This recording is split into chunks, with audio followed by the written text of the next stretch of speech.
ಸದ್ಯಕ್ಕೆ ಉಡುಪಿ ಪೊಲೀಸ್ ವರಿಷ್ಠಾಧಿಕಾರಿಯಾಗಿರುವ ಅಣ್ಣಾಮಲೈ ಅವರು ಉಡುಪಿಯಿಂದ ವರ್ಗಾವಣೆ ಆಗುವ ಒಳಗೆ ಎಷ್ಟು ತನಿಖೆ ಆಗುತ್ತದೋ ಅಷ್ಟೇ ಲಾಭ.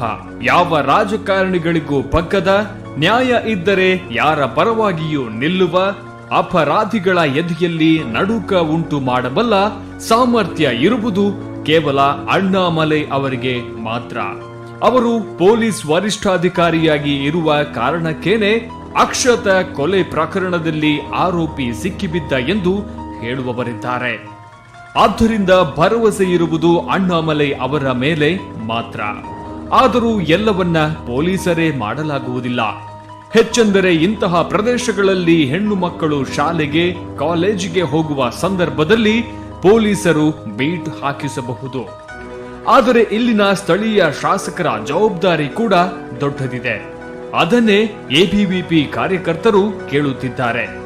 ಜೊತೆಗೆ ಸಂಘಟನೆಯ ಬಲವೂ ಇದ್ದ ಕಾರಣ ಅವರಿಗೆ ಧೈರ್ಯದಿಂದ ಕೇಳಲು ಸಾಧ್ಯ ಆಗಿತ್ತು. ನೋಡಿ,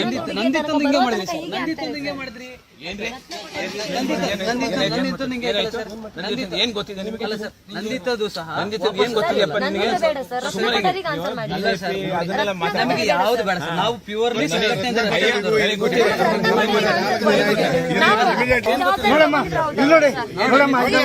ಇದೆಲ್ಲ ನಿಮ್ಮ ಸಂಸದರಿದ್ದಾರೆ. ಇಲ್ಲಿ 2 ದಿನ ಸಾಯ್ತಾ ಇದ್ದಾರೆ. ಅಲ್ಲಿ ಹೋಗಿ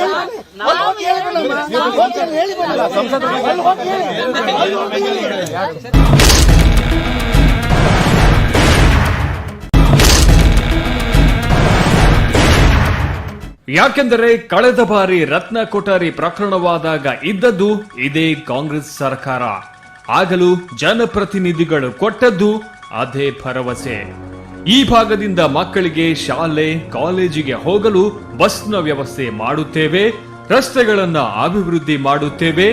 ಆದರೆ ಆ ಒಣ ಭರವಸೆಗಳಿಗೆ ಇನ್ನೂ ಗೊತ್ತು ಗುರಿ ಸಿಕ್ಕಿಲ್ಲ.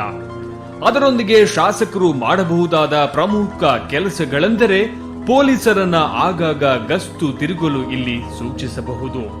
ಹೆನಬೇರು, ಶೀರೂರುನಂತಹ ಪ್ರದೇಶಗಳು ಅರಣ್ಯವನ್ನ ಹೆಚ್ಚಾಗಿ ಹೊಂದಿರುವುದರಿಂದ ಅಲ್ಲಿ ಅರಣ್ಯ ಇಲಾಖೆಯ ಸಿಬ್ಬಂದಿಗಳನ್ನ ಗಸ್ತು ತಿರುಗಲು ಸೂಚಿಸಬಹುದು. ಇಷ್ಟು ಮಾಡಿದರೆ ನಿರಾಯಾಸವಾಗಿ ಒಂಟಿ ಹೆಣ್ಣು ಮಕ್ಕಳನ್ನ ರಸ್ತೆಯಿಂದ ಪಕ್ಕದ ಪೊದೆಗಳಿಗೆ ಎಳೆದುಕೊಂಡು ತಮ್ಮ ಕಾಮ ತೀಟೆ ತೀರಿಸುವ ಪೋಲಿಗಳಿಗೆ ಒಂದು ಭಯವಾದರೂ ಇರುತ್ತದೆ. ಎಲ್ಲಕ್ಕಿಂತ ಹೆಚ್ಚಾಗಿ ಯಾವುದೇ ಅಪರಾಧಿಕ ಪ್ರಕರಣಗಳು ನಡೆದಾಗ ಆರೋಪಿಗಳ ಪರವಾಗಿ ಪೊಲೀಸ್ ಠಾಣೆಯಲ್ಲಿ ವಶೀಲಿಬಾಜಿ ಮಾಡುವುದನ್ನ ನಿಲ್ಲಿಸಬೇಕು. ಆಗ ಪೊಲೀಸರಿಗೂ ಯಾವುದೇ ಪ್ರಕರಣದಲ್ಲಿ ನ್ಯಾಯಯುತವಾಗಿ ನಡೆಯಲು ಸಾಧ್ಯವಾಗುತ್ತದೆ. ಆದರೆ ಹೆಚ್ಚಿನ ಪ್ರಕರಣಗಳಲ್ಲಿ ಏನಾಗುತ್ತೆ ಅಂದ್ರೆ, ಅಪರಾಧ ಪ್ರಕರಣ ಆದ ತಕ್ಷಣ ಅದರಲ್ಲಿ ಭಾಗಿಯಾದ ವ್ಯಕ್ತಿ ಸ್ಥಳೀಯ ಜನಪ್ರತಿನಿಧಿಗಳ ಮೊರೆ ಹೋಗುತ್ತಾನೆ. ಜಾತಿಯೋ, ಹಣದ ಪ್ರಭಾವವೋ, ಸಂಘಟನೆಯ ಹುಡುಗನೋ ಅನ್ನುವ ಕಾರಣಕ್ಕಾಗಿ ಜನಪ್ರತಿನಿಧಿಗಳು ಆರೋಪಿಗಳ ಪರವಾಗಿ ನಿಂತು ಬಿಡುತ್ತಾರೆ. ಆದ್ದರಿಂದ ಅನೇಕ ಪ್ರಕರಣಗಳಲ್ಲಿ ನ್ಯಾಯ ಎನ್ನುವುದು ಮರೀಚಿಕೆಯಾಗಿಯೇ ಉಳಿಯುತ್ತದೆ. ಬೈಂದೂರು ಶಾಸಕರಾಗಿರುವ ಗೋಪಾಲ ಪೂಜಾರಿ ಅವರು ಈ ಯುವಕ ಯುವತಿಯರ ಮುಂದೆ ಅದ್ಯಾಕೆ ಅಷ್ಟು ರ್ಯಾಶ್ ಆಗಿ ವರ್ತಿಸಿದ್ರೋ ಅವರಿಗೇನೆ ಗೊತ್ತು. ನಿಮ್ಮ ಸಂಸದರ ಬಳಿ ಹೋಗಿ ಕೇಳಿ ಎಂದು ನ್ಯಾಯ ಕೇಳಲು ಹೋದವರ ಮುಂದೆನೆ ತಮ್ಮ ಕೋಪ ತೋರಿಸಿದ್ರು.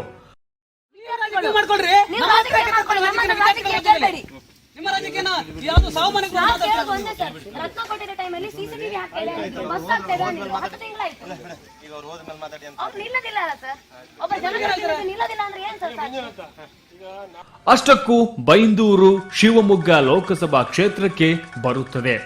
ಸಂಸದರು ಬಿಎಸ್ ಯಡಿಯೂರಪ್ಪ ಅವರು ಈ ಪ್ರದೇಶಕ್ಕೆ ಭೇಟಿ ಕೊಟ್ಟು ಹೋಗಿದ್ದಾರೆ. ಬೈಂದೂರು ತಾಲೂಕಿನ ಬೆನ್ಬೇರ್ನಲ್ಲಿ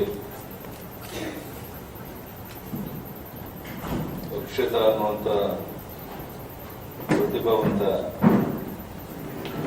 ಒಬ್ಬ ಯುವತಿಯ ಅಮಾನುಷ ಕೊಲೆ ಆಯಿತು. ಅವ್ರ ಮನೆಯನ್ನ ಹೋಗಿ ಭೇಟಿ ಮಾಡಿ ಸ್ವಾಂತನ ಹೇಳಿ ಬಂದಿದೆ.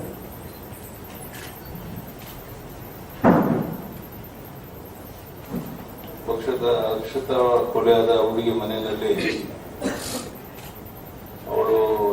ಬರೆದಂತ ಮಾರ್ಕ್ಸ್, ಅವರು ಬರೆದಿರೋ ಡೈರಿ, ಇದೆಲ್ಲವನ್ನ ನೋಡಿದಾಗ ಒಳ್ಳೆ ಭವಿಷ್ಯ ಇದ್ದಂತ ಒಬ್ಬ ರ್ಯಾಂಕ್ ಪಡಿಬಹುದಂತ ಒಬ್ಬ ಹೆಣ್ಮಗು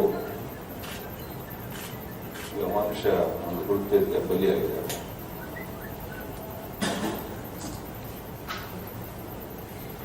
ಪೊಲೀಸ್ ಅಧಿಕಾರಿಗಳು ವಿಶೇಷ ಪ್ರಯತ್ನ ಮಾಡಿ